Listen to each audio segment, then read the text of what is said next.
৭ই ফেব্রুয়ারি শুক্রবার একটা ঝকঝকে সকাল প্রত্যেক দিনের মতনই শুরু হয়েছিল ১ কাপ গরম গরম চিনি ছাড়া চা দিয়ে। আর এই চিনি ছাড়া চাটা খাওয়ার পরে কিন্তু ভীষণ রিফ্রেশিং লাগে, একদমই অ্যাসিডিটি বা এরকম প্রবলেম হয় না।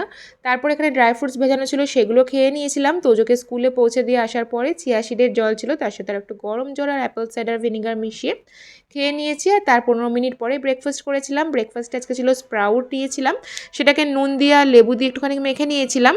সাথে নিয়েছিলাম একটা রুটি, সবজি আর হচ্ছে একটুখানি নলেন গুড়। আর তারপর আজকে ফলের রসের মধ্যে ছিল বেদানা আর হচ্ছে মুসাম্বি লেবু মেশানোর রস। তারপরে তো আমি স্নান টান করে নিই, তোজোকেও স্কুল থেকে নিয়ে চলে আসি। আর এদিকে মামনি বানাচ্ছিল আজকে হচ্ছে শুক্তো।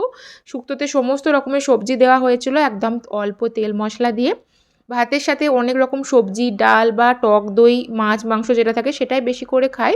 আর ভাতের পরিমাণটা একদমই অল্প নিই, যেহেতু আমি একটু স্পেশালি হচ্ছে মাছে ভাতে বাঙালি, ভাত ছাড়া আমার চলেই না, এই জন্য ভাত রুটি স্কিপ করবো সেটা ভাবতেই পারি না।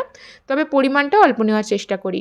আজকে সন্ধেবেলায় তো যতক্ষণ আমার এই মুরুক্কুর প্যাকেট না শেষ হবে, প্রত্যেক দিনই সন্ধেবেলায় ইচ্ছা হয় খেতে। আজকে রাত্রেবেলায় ছিল আলু দিয়ে আর ডিম দিয়ে পাতলা ঝোল, আর তার সাথে অল্পই ভাত নিয়েছিলাম।